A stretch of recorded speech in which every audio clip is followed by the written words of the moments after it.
Dios les bendiga a todos los que nos están sintonizando, que nos están viendo a través de nuestro canal, Pastor Abimael Ayala.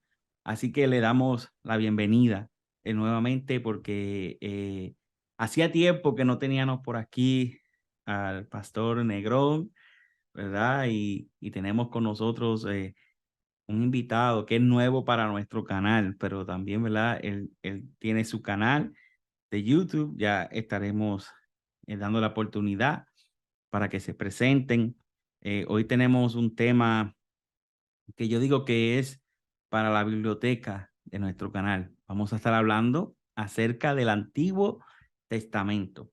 Del Antiguo Testamento vamos a estar hablando, ¿verdad? De su significado, su proceso canónico, su historia, su origen y mucha información acerca de lo que es el Antiguo Testamento. Así que tome nota, eh, y comparta, ¿verdad? Este video con todos sus amigos, con sus familiares, con los que trabajan con usted, con los que están en su iglesia, porque va a ser un programa verdaderamente bien educativo, va a ser un programa de grande bendición y yo sé que va a salir sumamente edificado.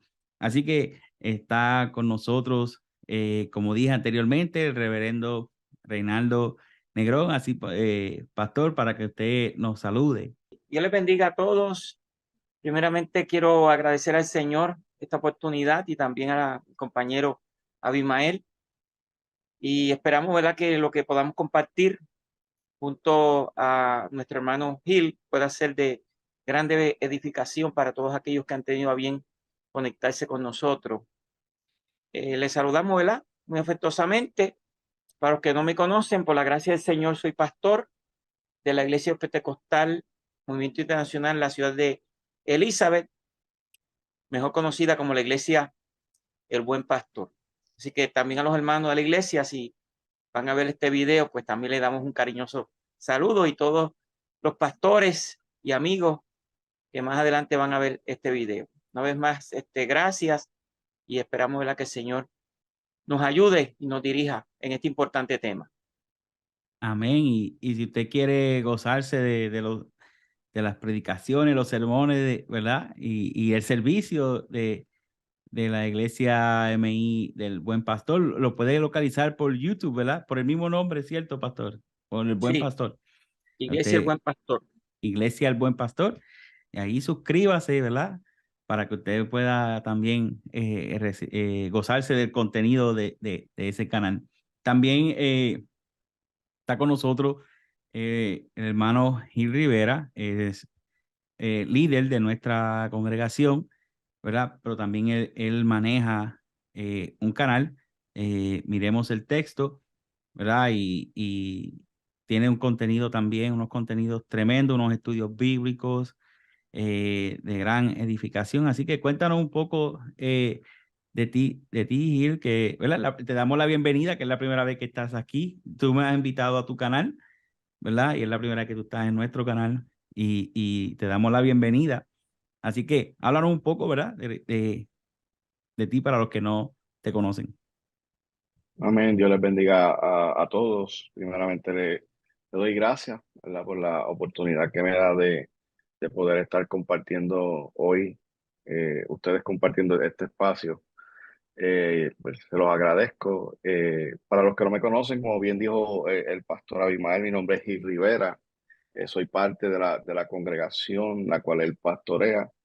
Y tengo un canal, como bien mencionó el pastor, en YouTube, Miremos el Texto, donde más bien trabajo desde una manera, trato de una manera más exegética de interpretarle el texto en su contexto para que las personas pues puedan ser edificadas. Yo creo que cuando permitimos que la Biblia nos diga lo que ella quiere decir, la edificación es mucho, mucho mayor de lo que podamos, ¿verdad?, imaginar.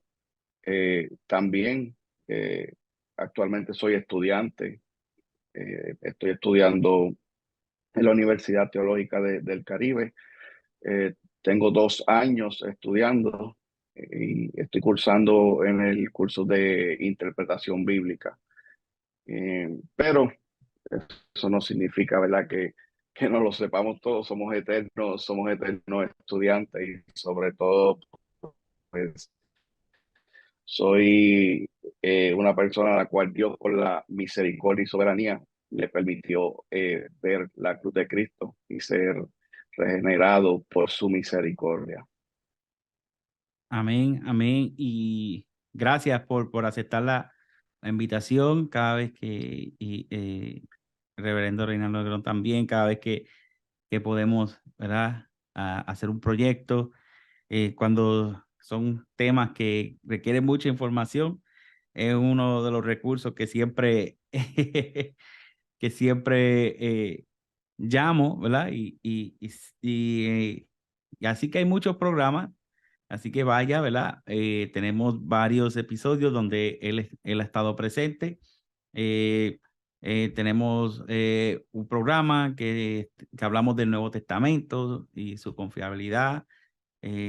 Hablamos de eh, lo que es el Textus Receptus, hablamos de lo que es el texto crítico, tenemos un programa donde reaccionamos al libro de Fuego Extraño de MacArthur, tenemos la serie de La Sola Escritura, que también él ha sido parte del programa, así que, en fin, hay varios contenidos donde él ha estado presente que ha sido de grande bendición, así que él es regularmente, ¿verdad? Siempre nos está ayudando y siempre yo aprecio su visita. Ok, entramos en el tema.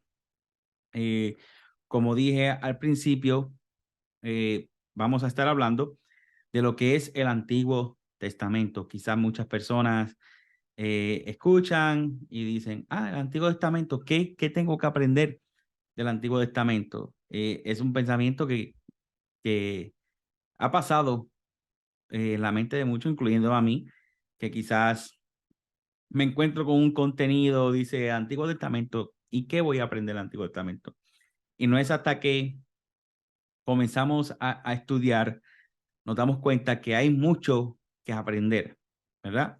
No solamente del contenido, de lo que tiene el Antiguo Testamento, es cómo llegó a nuestras manos, por qué es considerado palabra de Dios, cuál fue el proceso y toda esta información vamos a estar hablando en el día de hoy. Esto es una conversación que vamos a tener entre los tres, ¿verdad? En la cual este tema va a ser traído. Pastor Negrón, vamos a comenzar con la pregunta más sencilla. ¿Qué es el Antiguo Testamento? Sí, bueno, el Antiguo Testamento es parte integral de nuestra Biblia. Si vamos a ver este tema desde el punto de vista de las religiones comparadas, se dice que el cristianismo es una de las pocas religiones, si me permiten esa expresión, que nace con un libro sagrado en su cuna. Porque nosotros sabemos que lo que nosotros hoy llamamos Antiguo Testamento, antes de ser libro sagrado para nosotros, los seguidores de Jesús, era libro sagrado para los judíos. Entonces, a partir de la figura de Cristo, concebido como el Mesías esperado por Israel, el cristianismo reinterpreta el Antiguo Testamento, o, diciéndolo de una manera más exacta, extrae su verdadero y más profundo significado a la luz de la revelación que Dios da en Cristo Jesús. Y básicamente eso, o sea, es literatura sagrada, libro inspirado que tiene una vigencia en el día de hoy para nosotros también como cristianos, contrario a lo que muchas personas podrían pensar. Lo que pasa es que nosotros lo interpretamos a la luz de la persona de Jesús y entendemos nosotros que haciéndolo así le estamos dando la interpretación correcta. Eso es básicamente el Antiguo Testamento, aunque debemos decir que Antiguo Testamento pues es una designación cristiana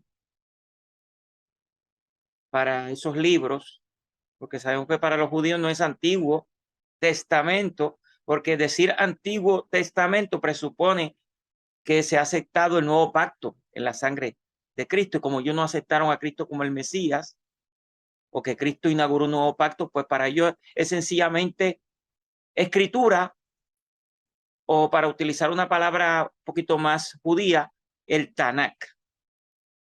Entonces, estos documentos, ¿verdad?, que componen lo que se llama el Antiguo Testamento, se le comenzó a llamar Antiguo Testamento a partir de uno de los padres de la iglesia, llamado Tertuliano, que por primera vez pues utiliza en el siglo II esa expresión Antiguo Pacto o libros del Antiguo Pacto. Y a partir de entonces, un poquito más adelante, se comenzó a llamar los libros propiamente que parten de la persona de Jesús como Nuevo Testamento, al contrastarlo con ese nombre, ¿verdad?, que se había dado a esa parte de la Biblia, que dicho sea de paso, si notamos, ¿verdad?, en nuestras Biblias, el Antiguo Testamento es la parte más amplia o la parte más grande. Está compuesta de 39 libros, cuando el Nuevo Testamento apenas tiene 27 libros que son extremadamente pequeños. Pero tanto el Antiguo como el Nuevo Testamento es para nosotros totalmente la revelación especial de Dios para el hombre. Palabra de Dios. Amén, Gil. No sé si quería también aportar algo en la definición general de lo que es el Antiguo Testamento. Sí, muy de acuerdo con el pastor Reinaldo. Solo añadiría que en relación a la importancia, porque una de las cosas que los muchos académicos están hoy día desarrollando, o no desarrollando, adoptando, es la palabra que estaba buscando, adoptando, es llamarle primero y segundo testamento. ¿Por qué? Porque cuando hablan de, como bien mencionaba el pastor Negrón, para el judío no es Antiguo Testamento, es Escritura. Así que desde la cosmovisión de nosotros protestantes es Antiguo Testamento. Pero ¿por qué muchos académicos están adoptando mejor llamarle primero o segundo testamento? Porque presupone un juicio valorativo sobre el antiguo a los ojos de muchos, no a los ojos de nosotros. Nosotros entendemos que desde la teología sabemos por qué decimos Antiguo y Nuevo Testamento, porque como bien decía el pastor, estamos adoptando el nuevo pacto que hizo Cristo en la cruz, el pacto de sangre. Pero por eso muchos le adoptan primero y segundo testamento, porque crean como un juicio valorativo sobre el antiguo. Ahora, sobre la importancia del Antiguo Testamento, es importante entender que el Antiguo Testamento es fundacional, es fundacional. Es decir, que es lo que es la teología del Nuevo Testamento se fundamenta sobre la escritura del Antiguo Testamento. Por eso vemos constantemente a Jesús citar como dice la escritura. Habéis escuchado lo que dice la escritura o lo que dijo Moisés, o aún los mismos apóstoles citan el Antiguo Testamento. Es más, el apóstol Pablo en la carta de los Efesios, en el capítulo 2:20, habla sobre lo que es profetas y apóstoles en su mensaje como el fundamento de la iglesia. Por lo tanto, si hablamos de valor del Antiguo Testamento, no podemos dividir el fundamento. Así que, desde luego, el Antiguo Testamento es fundacional y eso es donde se sustenta la teología del Nuevo Testamento. Y qué importante, ¿verdad? Esa palabra testamento, pues como se ha hablado, se sugiere de un pacto, ¿verdad? Y podemos ver en el Nuevo Testamento cómo el Antiguo Testamento es estudiado, es interpretado, ¿verdad? Como hemos hablado en otros programas, a la luz de Jesucristo, ¿verdad? Vemos el Sí. ejercicio como el mismo Pedro en Hechos capítulo 2, cuando habla del Salmo 16. Si uno fuera a interpretar el Salmo 16, uno piensa, uno se pone en el lugar de David, o uno presupone que me está hablando a mí, ese soy yo, el que ahora me siento como muerto, pero voy a estar levantado, ¿verdad? Pero vemos como Pedro lo atribuye a Jesucristo y así sucesivamente. Por eso es importante este término de Antiguo y Nuevo Testamento, porque van entrelazados, ¿verdad? Y ese fundamento que es alumbrado a los ojos de Jesucristo. Sí, Abimael, me pareció bastante interesante, ¿verdad? El planteamiento de Gil en cuanto a la designación de Antiguo Testamento, porque mirándolo, ¿verdad? Cuidadosamente, esa expresión Antiguo Testamento podría de alguna manera desvalorizar esa parte de la Biblia, porque alguien podría pensar, bueno, si es antiguo, pues eso Sí. no es para nosotros, eso era para la gente de aquel tiempo. Pero cuando nosotros vamos a la historia del cristianismo primitivo, y ojalá, ¿verdad?, que no me malentiendan esto que yo voy a decir en este momento. Cuando los primeros cristianos, y vamos a decir los apóstoles, los escritores del Nuevo Testamento, o lo que vino a convertirse en el Nuevo Testamento, hablaban de la escritura. Y aún Pablo, cuando en 2 Timoteo 3:16 decía, toda la escritura es inspirada por Dios. En ese momento, él se refería al Antiguo Testamento. Y la explicación es que todavía los libros que componían el Nuevo Testamento todavía no se habían reunido. O sea, los corintios tenían su epístola, los efesios tenían su epístola, y eso demoró un tiempo, ¿verdad?, en la iglesia crear conciencia de lo sagrado que eran esos documentos y que eran también inspirados.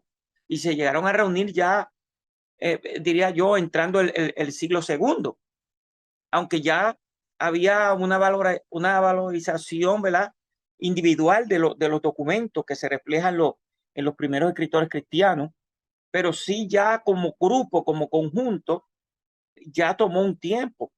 Entonces ahí podemos ver cómo la primera iglesia tenía en muy alta estima y como documento regulador precisamente lo que hoy nosotros denominamos como el Antiguo Testamento.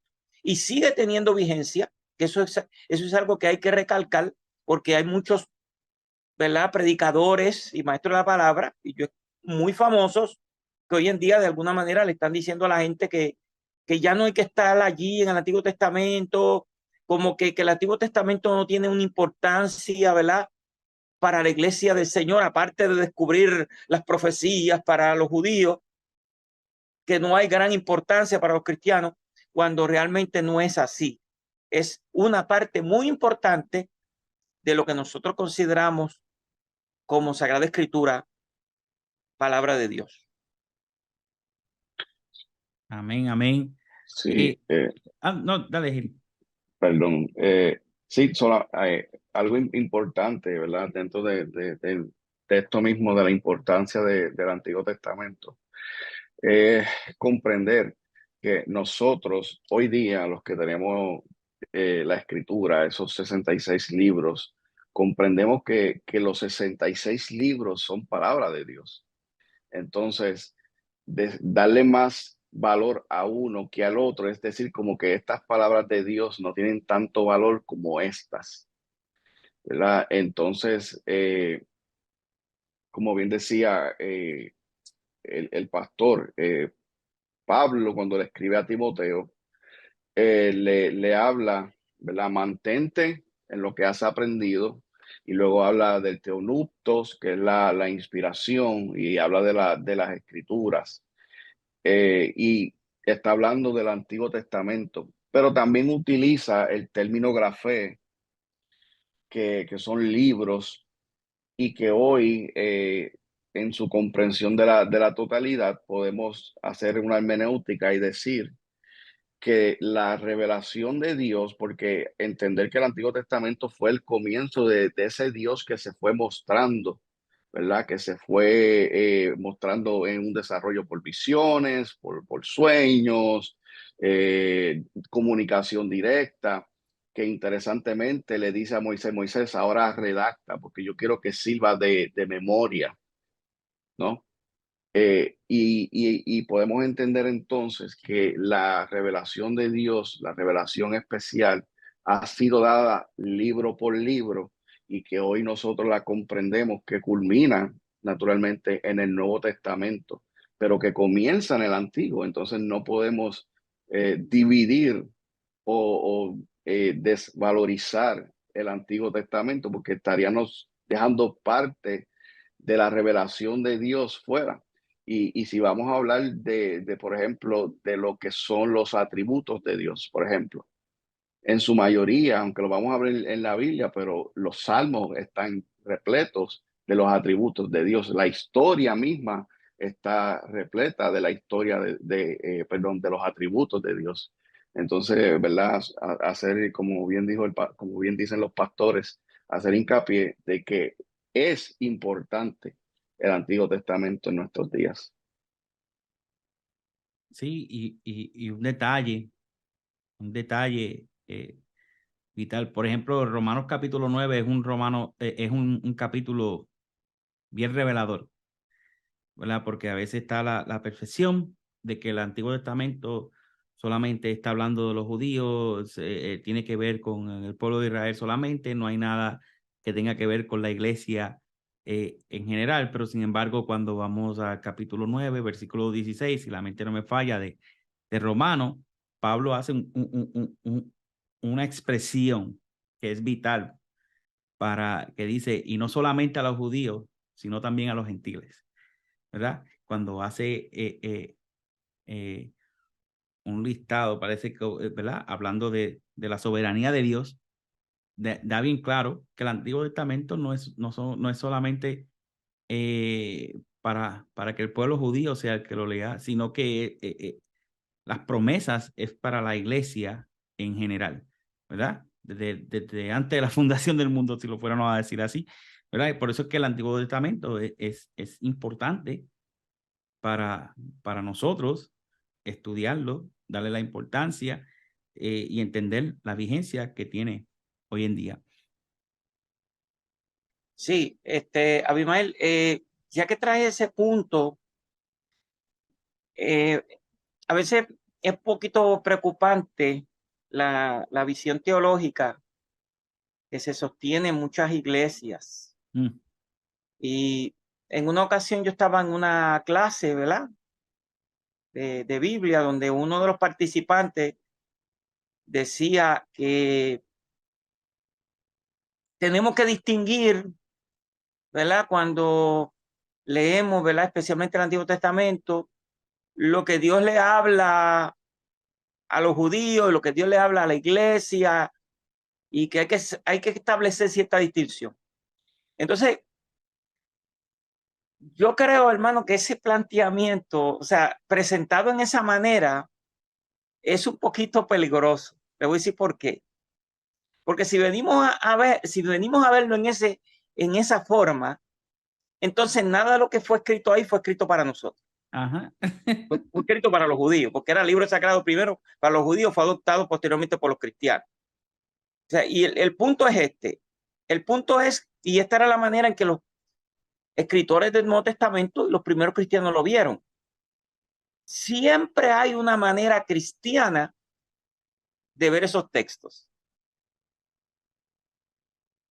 Porque hay muchos textos que de alguna manera le hablaron al pueblo de Israel, el pueblo que estaba viviendo en ese entonces, pero le continúan hablando a la iglesia. Y el apóstol Pablo usaba muchos textos que de alguna manera eran una amonestación para Israel, una promesa para Israel, y le daba una aplicación cristiana. Cuando habla de la que te he puesto para que seas de salvación hasta lo último de la tierra. Y algo que se le dice a Israel. Entonces él lo aplica a la iglesia, y no solamente lo aplica a la iglesia, se lo aplica a sí mismo, que Dios se lo ha hablado a él, que tiene que llevar la salvación hasta el último rincón.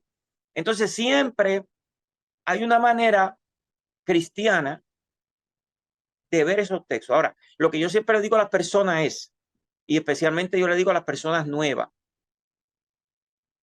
yo siempre le digo a la persona que nunca ha tenido contacto con la Biblia, o que ha tenido poco contacto con la Biblia, mira, primero léete y familiarízate bien con el Nuevo Testamento. Y luego métete en el Antiguo Testamento, porque la clave, por decirlo de alguna manera, para la correcta interpretación del Antiguo Testamento está en el Nuevo Testamento. Porque si tú comienzas a ver, ¿verdad?, ciertas cosas y no sabes, ¿verdad?, que hay cosas que fueron temporeras, ya no aplican para el Nuevo Testamento, pues estarías trayendo algo que no tendrías que traer a la experiencia espiritual de la iglesia.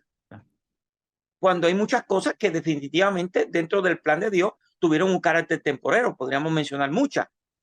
Pero si tú las lees por primera vez ahí, pues vas a crear la idea de que es aplicable, y de ahí venía, por ejemplo, muchas ideas, ¿verdad?, que antes nosotros veíamos en las iglesias, que obviamente son ideas incorrectas. No sé si ustedes recuerdan, pero yo llevo un paquetón de años en la iglesia, más de 30 años en la iglesia, donde las hermanas, cuando estaban en menstruación, no oraban en el altar, ¿verdad? Porque ustedes saben que hay unas leyes que decían que la mujer estaba inmunda. Entonces las hermanas pues tenían esa idea, pues entonces cuando estaban en su periodo no oraban en el altar.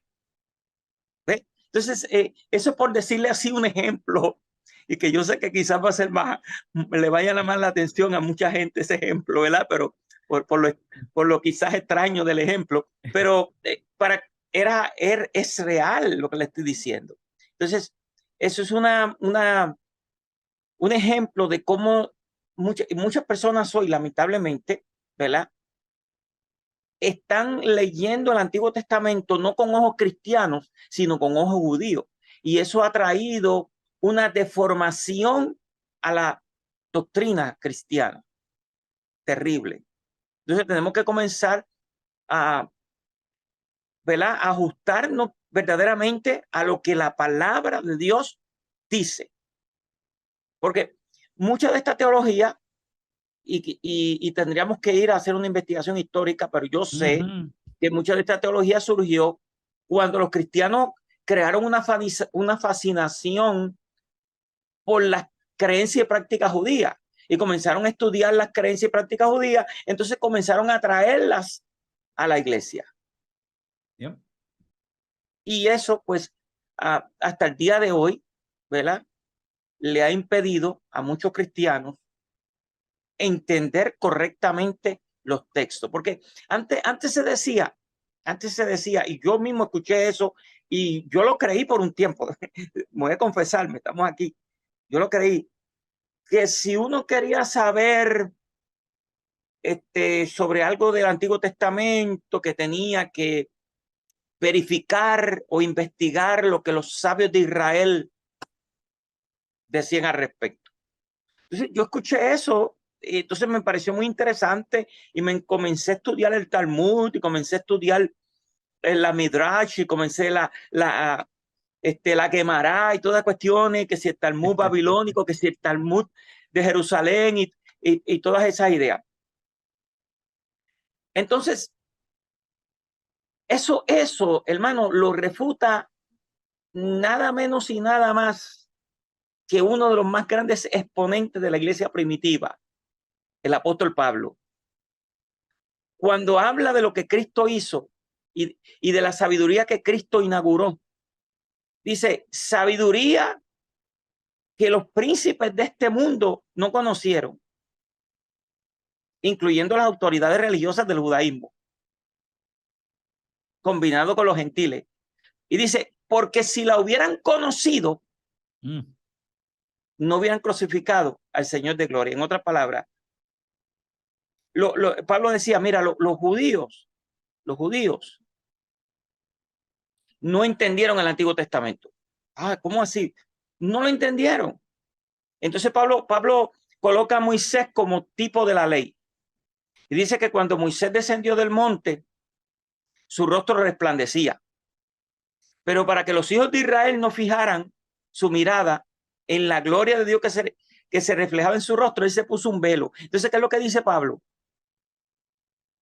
Pablo dice que cuando los judíos leen la ley o leen el antiguo pacto, todavía el velo está puesto. O sea, ellos no entendían, no lo entendieron. Nosotros, a través de la revelación que hemos recibido en Cristo, estamos en una mejor posición, escuche bien, para entender el Antiguo Testamento, porque Cristo es el que abre el libro y rompe los sellos. Porque eso también se indicó, quizá muchos no lo ven así, ¿verdad? En el monte de la transfiguración.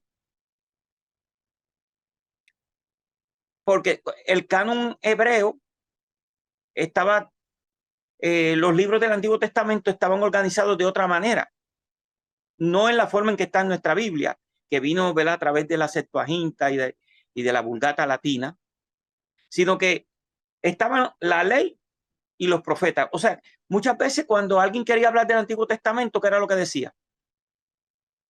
Lo que está escrito en la ley y los profetas. Y a veces decían lo que está escrito en la ley, los profetas y los escritos. O lo que está escrito en la ley, los profetas y los salmos. No porque fuera el libro de Salmos, sino porque el libro de Salmos es el primer libro de la tercera división del canon hebreo.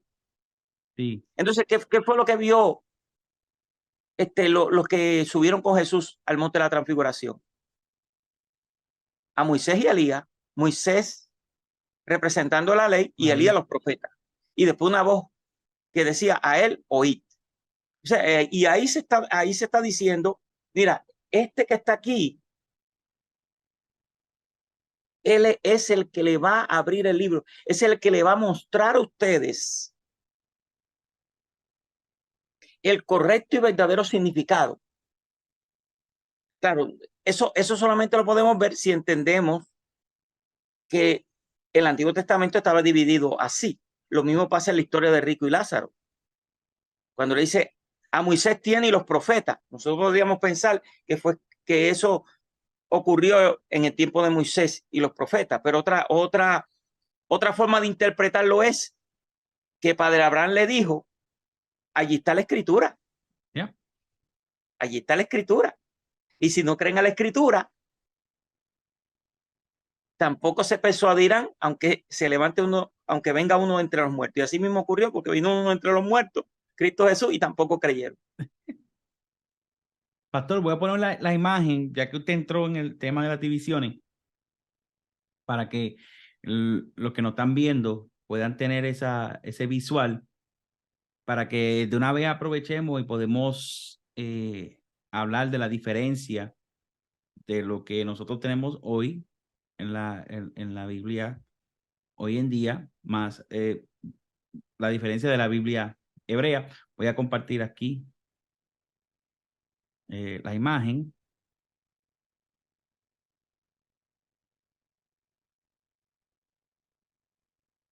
Allí, los que nos están viendo, en un lado, ¿verdad? Dice el canon judío de la Biblia hebrea, y en el otro lado el canon protestante o evangélico, ¿verdad? Ya yo diría que la mayoría ya estamos familiarizados con el canon protestante o evangélico, ¿verdad? Los 39 libros del Antiguo Testamento y como están, ¿verdad? Divididos por lo que son la ley, lo que son los escritos, lo que son los libros poéticos, los profetas menores y profetas mayores. Pero ahí, ¿verdad? Voy también a abrir el espacio para que nuestro hermano Negrón, nuestro hermano Gil, podamos explicar, ¿verdad? La razón por qué está dividido la Biblia hebrea de la manera que está dividida. Por lo menos está la Torá, están los profetas, están los escritos, ¿verdad? Pero hay una razón, hay unos términos, ¿verdad? Que también vamos a estar explicando por qué se dividían de la manera que están divididas. Así que, pastor, si quiere más o menos explicar un poco. Sí, bueno, básicamente algunos libros quedaron en el lugar en donde están en el canon hebreo por el tiempo en que fueron aceptados. Y pues, obviamente, ese es el caso de los primeros 5 libros, que nosotros llamamos el Pentateuco y los judíos llaman la Torá. Pues están en el primer lugar porque efectivamente fue lo primero que Dios dio y lo primero que fue aceptado. Otros libros están en el lugar donde están porque sirven a propósitos litúrgicos, o sea, sirven a propósito del culto. Ese es el caso, por ejemplo, dentro de la última categoría o la última división, que son los escritos de los famosos Megillot, que son los 5 rollos, pues están en esa forma porque eran libros que se leían en las principales fiestas judías, que son a saber Cantar de los Cantares, Ruth, Lamentaciones, Eclesiastés y Esther. Y básicamente el Cantar de los Cantares se leía en la Pascua, Ruth se leía en Pentecostés, Eclesiastés la fiesta de los tabernáculos, Lamentaciones en el aniversario de la destrucción del templo, y Ruth, perdón, Esther se leía en la fiesta de Purim, ¿verdad? Purim porque Purim significa, pur significa suerte, porque se había echado suerte y se iban a destruir los judíos, pero en vez de destruirlo, el día que llegó el 13, ¿verdad? De Adar, que era el día que se iban a destruir los judíos, Dios cambió la suerte. Entonces, Esther pues se lee precisamente en esa fiesta, ¿verdad? Que se llama la fiesta de Purim. Entonces, básicamente, esas son las dos razones por qué los libros están donde están. Primero, muchas veces están donde están por el momento en que fueron recibidos y aceptados. Y lo segundo es por propósitos litúrgicos. Hay unas cuestiones, ¿verdad?, que para nosotros quizás resulta un poquito extraña. Por ejemplo, cuando vamos a los profetas, ver Josué en los profetas, jueces en los profetas, y a nosotros pues nos parece un poco extraño, aunque si nosotros lo analizamos inclusive desde una mentalidad cristiana, también nos hace sentido, porque todo escritor bíblico en un sentido es un profeta, porque lo que trae viene, y nosotros estamos segurísimos de eso, por inspiración divina. No sé si Gil quiera añadir algo sobre este punto, pero por lo menos eso es lo que yo podría aportar sobre la pregunta que hizo Abimael. Sí, no, realmente estoy más familiarizado con el primer punto, que es cómo según se fue construyendo y reconociendo también la valorización de la sección de lo que es la Tanakh, la de los escritos, es básicamente en el orden en que fueron entrando. Por ejemplo, la primera sección, el Pentateuco, luego fue lo que es la parte de los escritos, que fue una de las partes que más fue más tardía en unirse, o sea, en lo que se fue formando, que se cree que se reconoció en la era monárquica de Israel, y posteriormente lo que son la sección de de los profetas, que fue reconocida en el periodo post-exílico. So, tiene que ver mucho, como bien decía, como bien dijo el pastor, tiene que ver mucho en la construcción según se iban adoptando como inspirados. Digamos, en palabras sencillas, en esa investigación, ¿no? En lo que se iban reconociendo. Una pregunta que quizás sonaría elemental, pero es bueno, ¿verdad? No descartarla. ¿Por qué la Biblia hebrea aparece solamente con 24 libros y por qué el canon protestante tiene 39?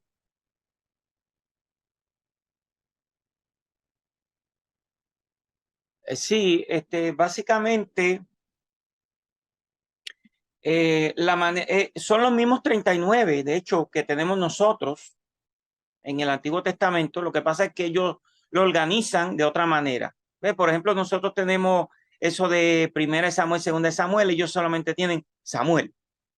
Entonces, todos esos profetas pequeños ya, o que escribieron poco, que se llaman los profetas menores, pues nosotros los contamos individualmente, pero ellos los cuentan en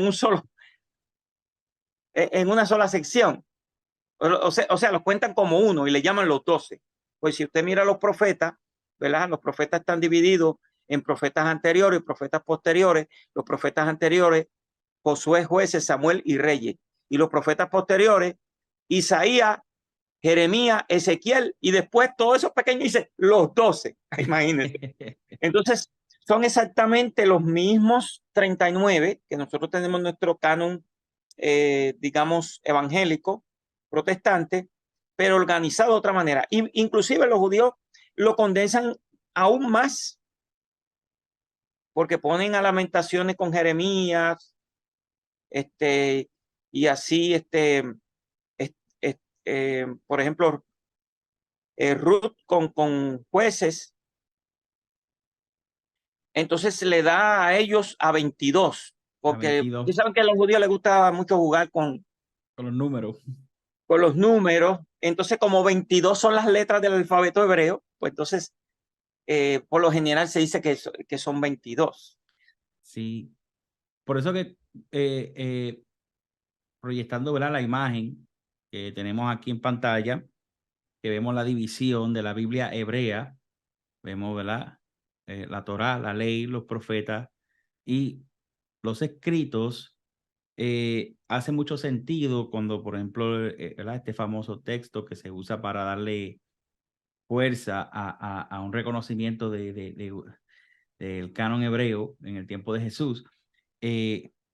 Cuando en Lucas 24, capítulo 24, versículo 44, cuando dice, les dijo, estas son las palabras que os hablé, estando aún con vosotros, que era necesario que se cumpliese todo lo que está escrito de mí en la ley de Moisés, en los profetas y en los salmos. Y quizás muchas personas lo leen y le pasan por encima, por qué dice salmos y no dice escritos, pero cuando vemos aquí en la imagen es que los escritos, salmos es el primer libro, ¿verdad? Que comienza esa división de los escritos. Por eso que cuando entendemos este detalle, hace más sentido cuando leemos este versículo en la cual está dividido así, la ley de Moisés, los profetas y en los salmos. Eso está en Lucas 24, versículo 44. No sé si quieren añadir algo acerca de esta división.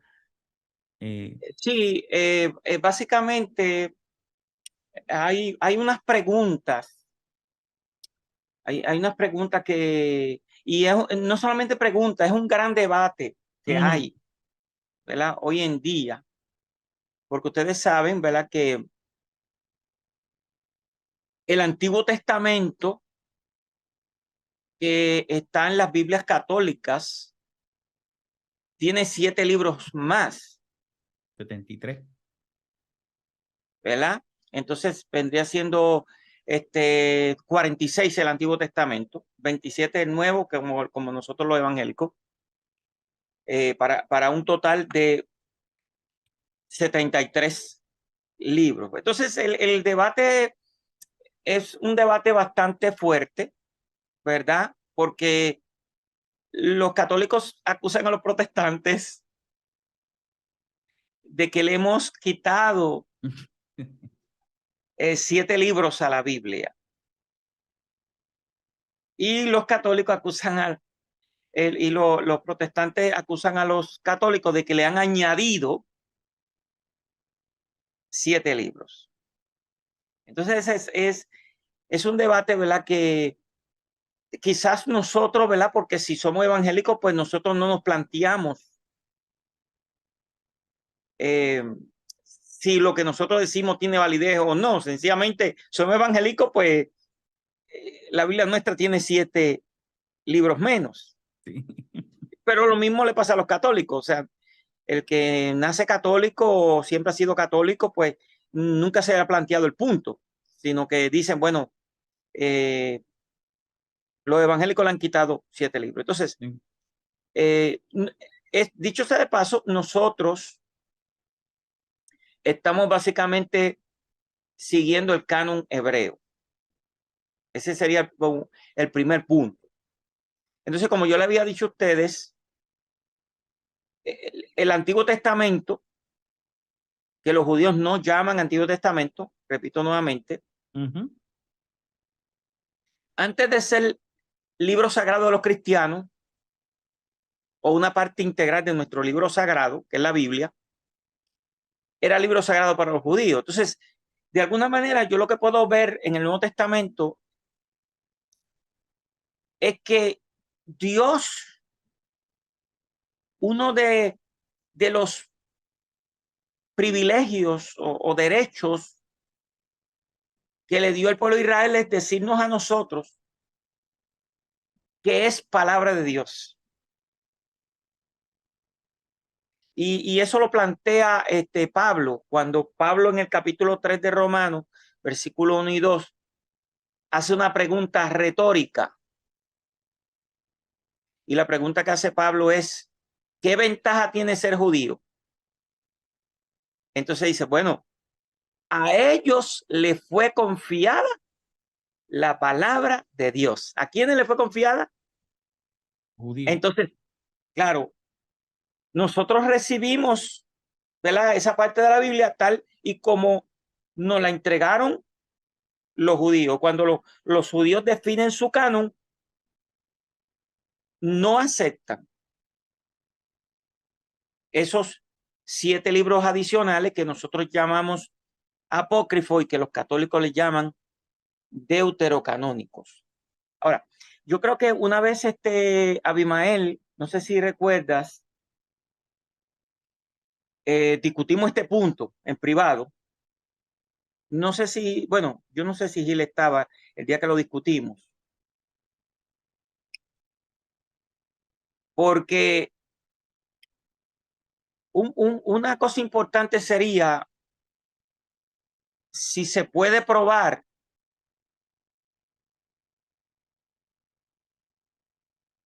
si la Biblia de Jesús, el Señor y Salvador y el fundador de la iglesia, ¿cuántos libros tenía?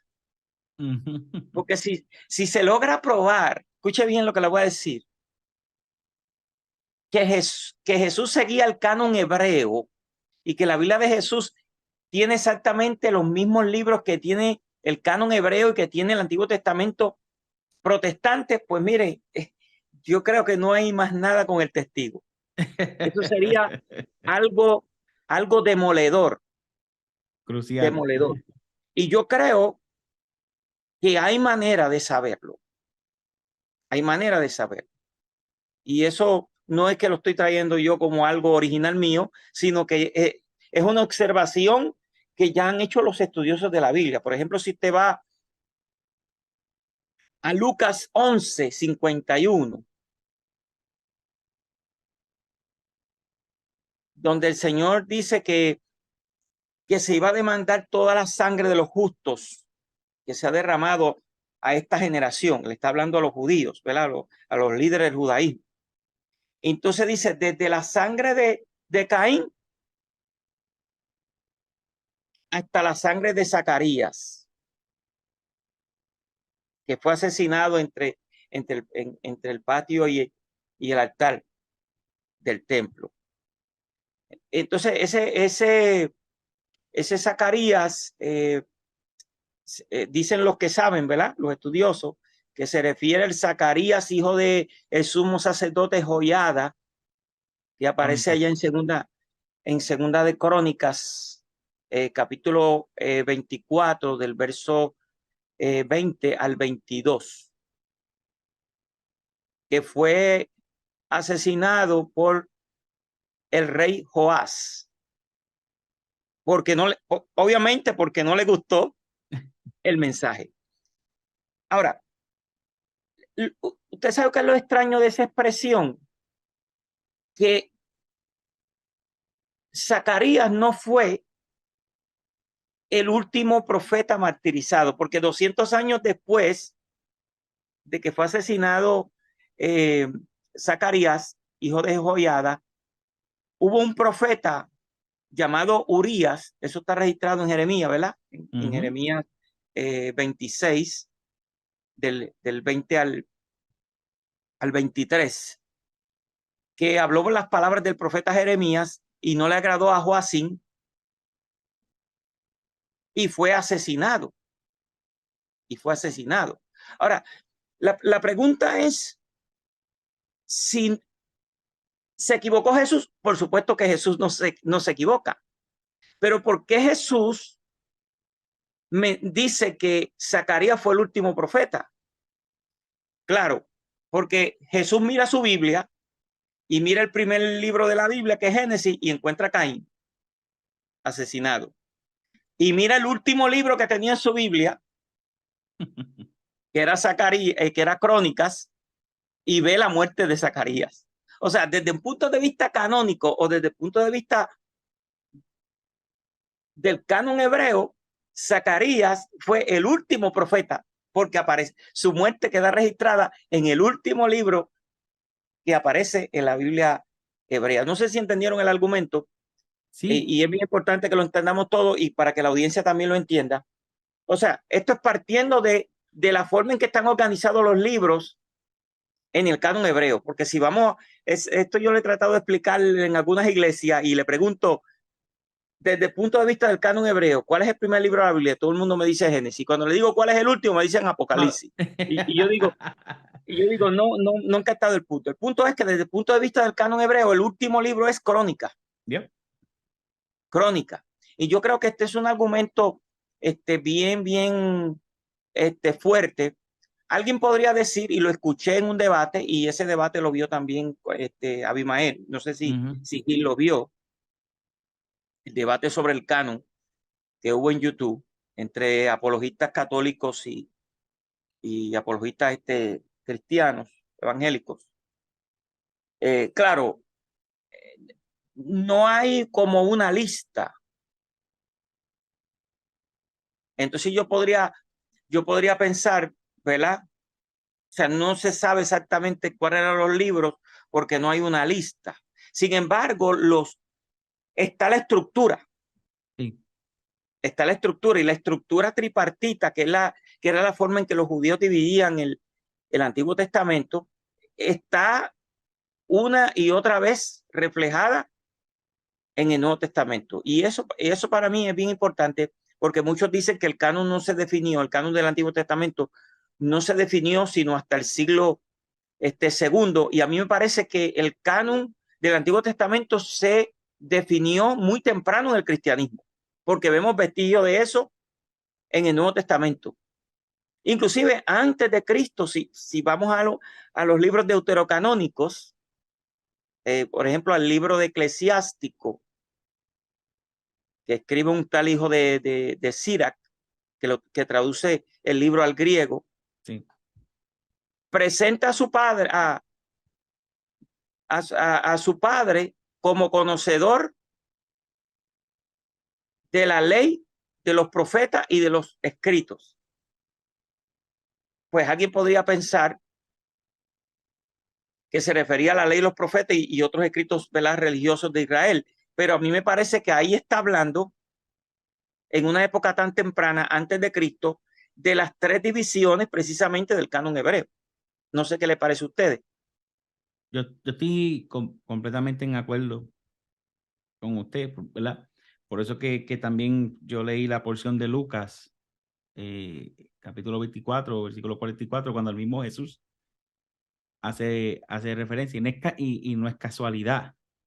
O sea, no es casualidad que él lo mencione de esa manera, no es casualidad que en otra ocasión está hablando, ¿verdad? Y dice, pero ustedes no se han dado cuenta que la ley y los profetas hablan de mí, no se les ha abierto los ojos, no sé. Y yo soy de la postura que cree en que había, ¿verdad? Cuando Jesús hace referencia a esa división tripartita, lo estaba haciendo a propósito, viendo usar este término, la Biblia que tenía en la mano. Y reforzando el tema que usted estaba también trayendo, por eso es que nosotros creemos en un canon que no incluye los deuterocanónicos, porque es lo que hemos recibido del pueblo judío, de los judíos, que ellos no aceptaron. No estamos hablando de que que yo sé que más adelante vamos a entrar en ese tema, pero no es que los categorizaron como libros malos, diabólicos, sino tenía un contexto más histórico, más informativo, más, ¿verdad? No inspirado. El término era que no eran inspirados. Pero lo que hemos recibido de los judíos es un canon que no incluye a los deuterocanónicos como inspirados.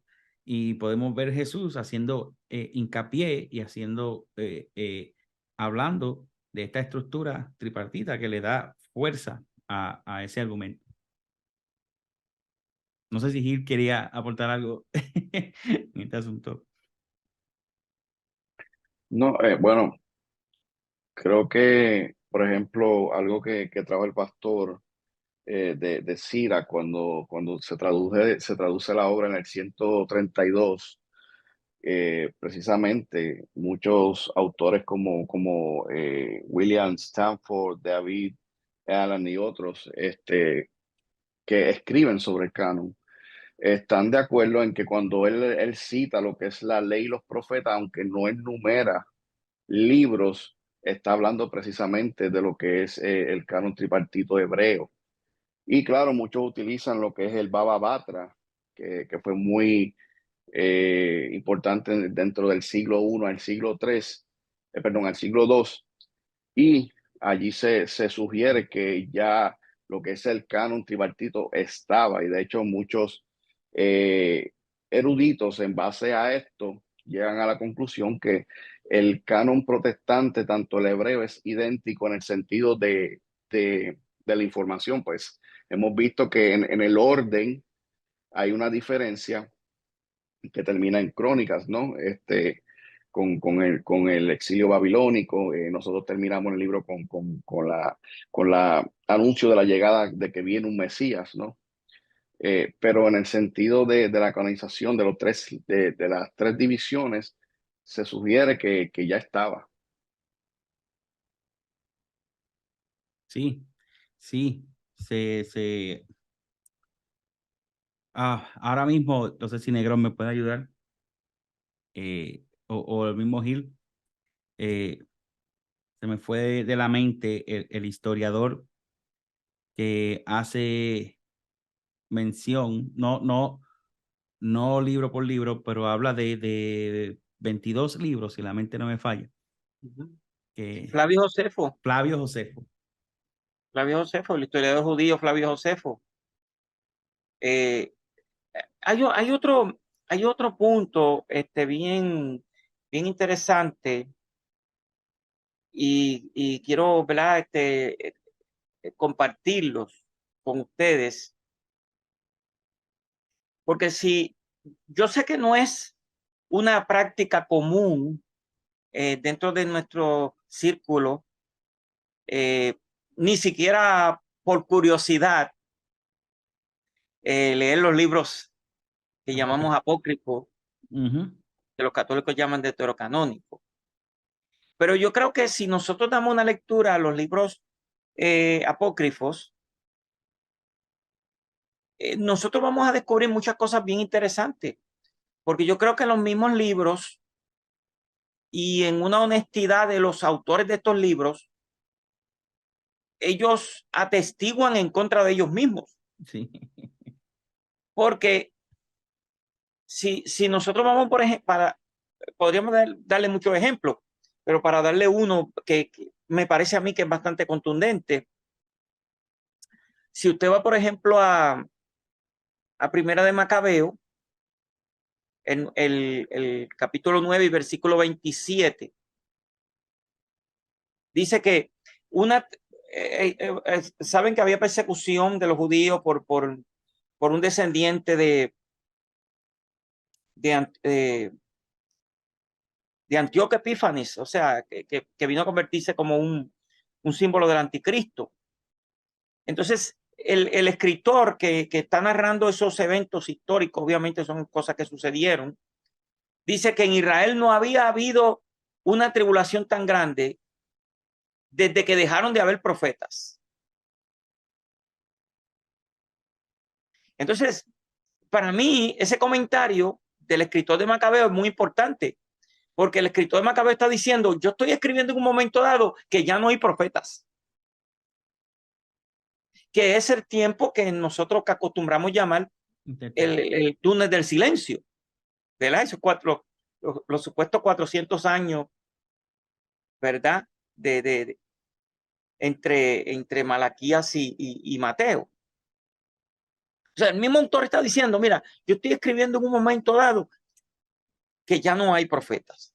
Entonces, claro, yo he leído bastante sobre el periodo intertestamentario. No sé si ustedes han leído sobre ese periodo. Y he leído muchos comentarios, ¿verdad?, de personas que saben que cuando dice que no había profeta, no se refiere a que no existía, por ejemplo, el don de profecía. Había personas que decían tener el don de profecía. En Israel, por ejemplo, ¿qué ejemplo podemos dar? Un descendiente de los macabeos, llamado Juan Hircano, que decía que él tenía el don de profecía. Bueno, eso es cuestionable, pero el punto que yo quiero resaltar es que lo que se decía era que no había una sucesión de profetas reconocidos. O sea, como decir Jeremías, como decir Isaías, como decir Amós, o sea, profetas de esa categoría que nos iban a dejar a nosotros que la palabra de Dios. También nosotros podemos ver el escritor excusándose, ¿verdad? Por ejemplo, el escritor de Segunda de Macabeo, diciendo que, ¿verdad?, que lo perdonen, que él hizo lo mejor que pudo, pero lo que él no quiere ser muy preciso en la historia, sino lo que quiere más bien embellecer lo que ocurrió. Sí. O sea, lo que están escribiendo ahí, me parece a mí, que ellos tienen una plena conciencia de que ellos no están escribiendo bajo inspiración, que ellos no están escribiendo un libro que va a ser aceptado como inspirado, que después eso efectivamente fue lo que ocurrió en la tradición, ¿verdad?, católica, pero eso es otro punto. El punto que yo estoy ahora mencionando es un punto de un análisis de lo que ellos escribieron. Eso es por un lado. Por otro lado, tenemos también que hay errores históricos obvios, porque obviamente alguien podría decir lo mismo de los escritos que nosotros consideramos como palabra de Dios, porque ustedes saben que hay críticos, Sí, ¿verdad? Hay críticos y todo. Eso es discutible, pero por lo menos hay unas cosas que son tan obvias que hasta una persona que no sabe historia podría identificarlo. Por ejemplo, si usted va al principio del libro de Judith, un ejemplo. Dice, en el año 12 de Nabucodonosor, que reinó sobre los asirios en la gran ciudad de Nínive. Cuando Nabucodonosor no fue rey de los asirios, sino de los babilonios. Y tampoco pudo haber reinado en la ciudad de Nínive porque el padre de Nabucodonosor, Nabopolassar, había destruido la ciudad de Nínive en el año 612 y ya la ciudad de Nínive no existía. Entonces, alguien dice, bueno, pastor, porque claro, usted es un pastor evangélico, ¿verdad? Está diciendo eso, ¿verdad? Porque es un pastor evangélico. No, no, querido amigo y hermano que me escucha, esa información yo la saqué de un comentario de una Biblia católica. ¿Usted sabe cómo decía el comentario? El comentario decía, el escritor del libro de Judith manifiesta un desconocimiento increíble de la historia. Entonces lo dice un comentarista católico en una Biblia católica. No lo estoy diciendo porque soy un evangélico, lo está diciendo un comentarista católico.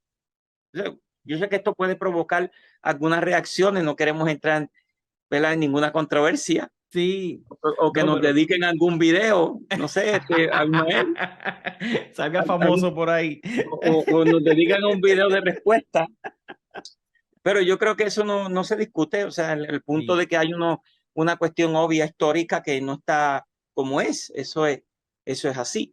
sí. Y que es irónico porque hay hermanos apostólicos romanos que yo he escuchado negando el tiempo de los 400 años de silencio, cuando uno de los libros que ellos mismos consideran eh, como inspirados de los deuterocanónicos, con Macabeo, da testimonio de que no había profeta, si fueran a usar el término, funcionando en su función, ¿verdad? Y es irónico. Gil, me voy a decir algo.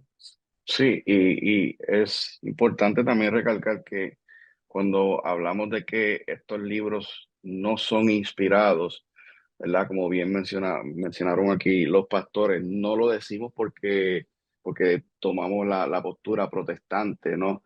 Es Ujú. que, por ejemplo, cuando se hizo el concilio de Yamnia en el 90 y se utilizaron los criterios temáticos literario y doctrinal para estos libros, sencillamente no pasaban esos criterios.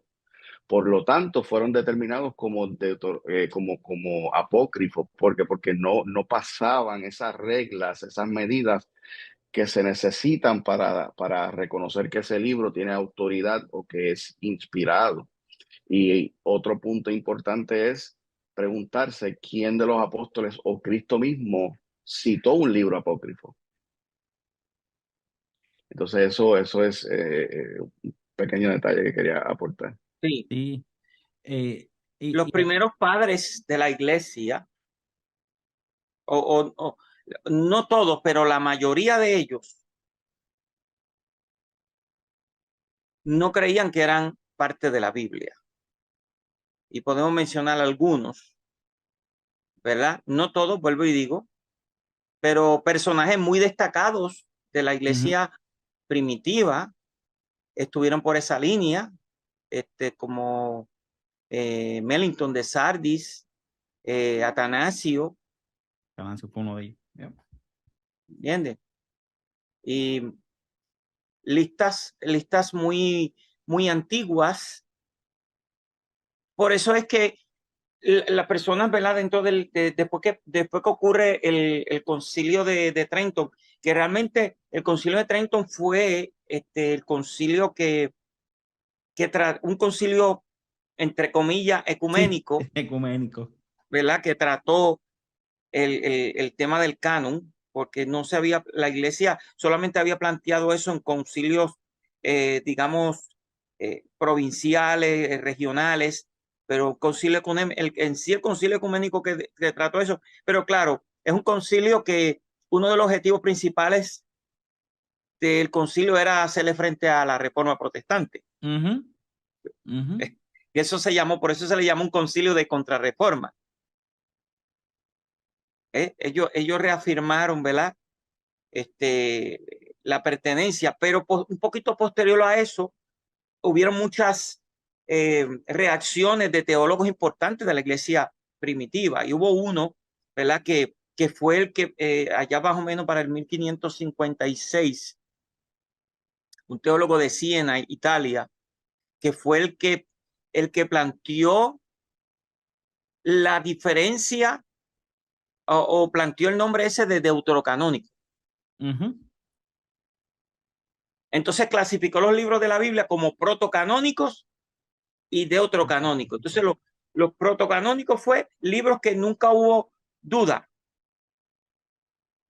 de su inspiración. Y deuterocanónico fue libros con un momento algunos padres antiguos dudaron de ellos, pero que posteriormente fueron aceptados en el canon. Entonces, por eso es que surge el nombre de deuterocanónico, que quiere decir de segundo canon. Segundo canon. Que hoy en día muchos, ¿verdad? Dentro de la misma tradición católica están opuestos a ese término, porque dice que eso de alguna manera les da una segunda categoría y que tienen que ser vistos iguales. Pero realmente es así, porque hubieron muchos personajes muy destacados de la iglesia primitiva que cuestionaron que esos libros, y muchos dicen, bueno, eso como ellos fueron influenciados, estaban en territorio judío, fueron influenciados por los judíos o estaban interactuando mucho con los judíos, pues tenían que decir eso. Bueno, sea como sea, hay muchos padres, ¿verdad? Antiguos, los primeros padres de la iglesia, padres, escritores sobresalientes del cristianismo que no los aceptaron. Entonces, referente al punto del periodo de los 400 años de silencio, no solamente el libro apócrifo, el libro de Amós nos habla de que iba a haber un tiempo así. Porque, claro, Amós, como un profeta verdadero, pues dijo algo que se cumplió. Cuando dice en Amós 8:11, vienen días, dice Jehová, que yo enviaré hambre a la tierra. Dice, no hambre de pan ni de sed de agua, sino de oír palabra de Jehová. O sea, buscarán la palabra de Jehová y no habrá palabra de Jehová. Y vemos que eso ocurrió. Y ocurrió hasta que se levantó una voz en el desierto. Así mismo. Y se levantó esa voz en el desierto, contundente para anunciar, y creo que me pueden permitir ese calificativo, para anunciar el más grande profeta. Así. O la culminación de la revelación. Ahí está. Nuestro Señor y Salvador. Ese es otro tema que tenemos que tocar. Es otro tema.